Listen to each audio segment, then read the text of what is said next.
تفسیر کبیر بہت مشہور تفسیر ہے، کبھی دیکھنا امام فخر الدین رازی کے علم کو کسی نے دیکھنا ہونا تو تفسیر کبیر کو کبھی دیکھے۔ اسی سورۃ مائدہ کی آیت نمبر 32 کی تفسیر وَمَنْ أَحْيَاهَا فَكَأَنَّمَا أَحْيَا النَّاسَ جَمِيعًا، جس نے ایک جان کو زندہ کیا گویا اس نے پوری انسانیت کو زندہ کیا۔ تو آپ نے فرمایا کہ کسی جان کو زندہ کرنے کا مطلب یہ بھی ہے کہ کوئی بھوکا پیاسا تھا اس کو کھانا، یا کوئی ڈوب رہا تھا اس ڈوبے ہوئے کو بچا دینا، کوئی آگ کے اندر جھلس رہا تھا اس کو بچا دینا، کوئی بغیر لباس کے تھا اور اس کو لباس دے کر گرمی اور سردی کی شدت سے بچا لینا۔ فرمایا یہ بھی وَمَنْ أَحْيَاهَا فَكَأَنَّمَا أَحْيَا النَّاسَ کہ زمرہ کے اندر آتا ہے یار۔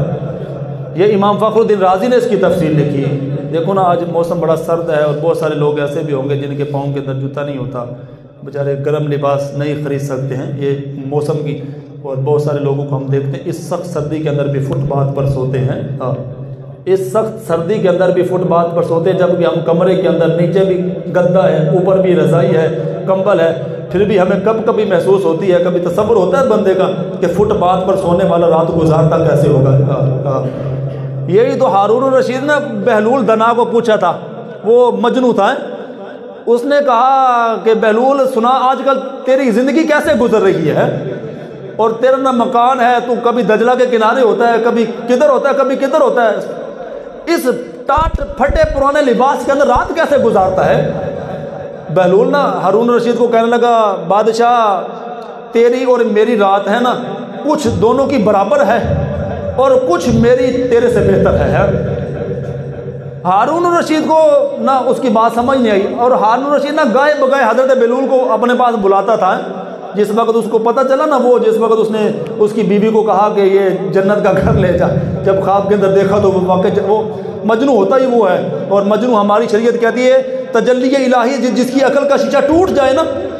مجنوں کے منہ سے جو بات نکلے رب اس کی موڑتا نہیں ہے، بس وہ جو نکال دے بس۔ وہ ہارون رشید اس کا پیچھے نہیں چھوڑتا تھا، وہ کہتا تھا بادشاہ میں فقیر بندہ ہوں، تو بادشاہ تجھے مجھ سے کیا غرض ہے۔ کہنے لگا یار سنا آج بیٹھ سے کوئی ہمارے پاس کوئی سنا کیسی گزرتی ہے۔ کہنے لگا بادشاہ تیری میری رات تھوڑی ایک جیسی ہے اور تھوڑی میری تجھ سے بہتر ہے۔ کہنے لگا بہلول مجھے سمجھ نہیں آئی کیسے۔ کہنے لگا بادشاہ دیکھ جس وقت رات ہوتی ہے نا تو میں بھی سوتا ہوں تو بھی سو جاتا ہے، جب ہم دونوں سو جاتے ہیں نا تو سونے میں ایک برابر ہے، بس تو بھی سو گیا میں بھی سو گیا، تیری میری ایک جیسی ہے۔ وہ کہتے نا سویا تو مریا کو برابر ہے، جب سو گیا تیری میری ایک جیسی۔ پھر کہنے لگا بادشاہ جب آدھی رات گزرتی ہے نا میں گرم تندور پر سوتا ہوں اور تو نرم و رازق بستر پر سوتا ہے، تو ساری رات سویا رہتا ہے اور جس وقت تندور ٹھنڈا ہو جاتا ہے نا تو میں اٹھتا ہوں رب کی عبادت کرنا شروع کر دیتا ہوں۔ تھوڑی میری تیرے جیسی ہے اور تھوڑی میری تجھ سے بہتر ہے، جب سو جاتے تو ایک جیسے ہیں اور جب تندور ٹھنڈا ہو جاتا ہے میں اٹھ کر رب کی عبادت کر، یہ میری وہ ہے جو تجھ سے بہتر گزر رہی ہے۔ میں کہتا ہوں یہ جو گرم لباس لوگ نہیں لے سکتے، امام راضی نے لکھا کسی ننگے کو کپڑے بھی دے دینا، اور حیات الحیوان کے اندر نا ہمارے بزرگوں نے لکھا کہ ایک بادشاہ تھا، ایک بادشاہ امام ابن رجب حنبلی نے لکھا کہ ایک بادشاہ تھا، یہ اس کو کسی نے آ کر کہا کہ تیرے زمانے کے اندر ایک عورت ہے، یتیم ہے، اس کے 4 بچے ہیں اور بھوکے پیاسے اور ننگے، ان کے بدن پر گرم کپڑا بھی نہیں ہے، اور بادشاہ دیکھ تو کتنا گرم لباس کا اہتمام کر کے یہاں پر بیٹھا ہوا ہے اور تیری رعایا کے اندر ہے۔ کہنے کہ بادشاہ نے اپنے وزیر کو بلایا اور اس نے نا اپنا وہ گرم کپڑے اپنا لباس اتارا، اس نے کہا جا فوراً اس گھر کے اندر جا، یہ گرم لباس لے جا، یہ راشن لے جا، ان یتیم بچوں کو کپڑے پہنا، کھانا کھلا اور اپنا لباس اتار کر سائڈ پر رکھ دیا، اور کہنے لگا لباس پہنا کر کھانا کھلا کر واپس آنا اور آ کر مجھے بتانا ہے۔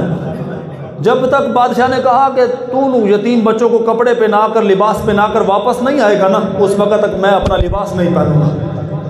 کہنے لگے بادشاہ کا وزیر جس وقت واپس پلٹا نا تو ایسے بادشاہ کام پر رہا تھا، سردی کے اندر ہے اور زاروں قطار رو رہا تھا، اور کہنے لگا قسم با خدا مجھے اس چیز کا علم نہیں تھا کہ میری رعایا کے اندر ہے کوئی ایسا لوگ بھی ہیں کہ جن کے پاس لباس نہیں ہے۔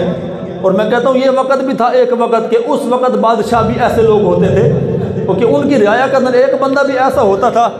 تو وہ رونے لگ جاتے تھے، اپنا لباس اتار کر کہتے تھے کہ کس طرح بغیر لباس کے اس سخت سردی کے اندر بندے کے دن گزرتے ہیں، کبھی ہم بھی تو محسوس کرنا اس بات کو۔ اور ہے جی آج بھی کوئی ہے ریاست مدینہ بنانے والے بادشاہوں میں سے کوئی ایسا جس کو یہ بھی احساس ہو کہ میں کہتا ہوں یہاں پر تو پتہ نہیں کتنے کروڑوں ہوں گے جو بیچارے جھونپڑیوں کے اندر رہتے ہیں، جب بارش ہوتی ہے ان کی چارپائیوں کے نیچے بھی پانی ہوتا ہے، اوپر سے جھونپڑی بھی، ہاں ان سے بھی پانی ٹپک رہا ہوتا ہے، اور ان کی راتیں کیسے گزرتی ہیں۔ ابھی تو سیلاب زدگان والے وہ ہیں جن کے گھر گر گئے ہیں، ابھی وہ سڑکوں پر روڈوں پر ہیں، اپنے خیموں کے اندر سوتے ہیں۔ کبھی سوچ سکتا ہے بندہ خیمے کے اندر نیچے بھی پانی ہو، اوپر سے بھی بارش ہو رہی ہو، نیند کیسے آتی ہوگی، اور ان کے دل سے جو نکلتی ہوگی ہیں، اور کیا کہتے ہوں گے۔ ہے کوئی مسلمان جس کو ہمارا بھی درد ہو، جو ہماری بھی اس تکلیف کو برداشت کرتا ہو؟ بادشاہ نے اپنے کپڑے اتار دیے ہیں، اپنے کپڑے اتار دیے، وہ کہنے لگا میں بھی دیکھنا چاہتا ہوں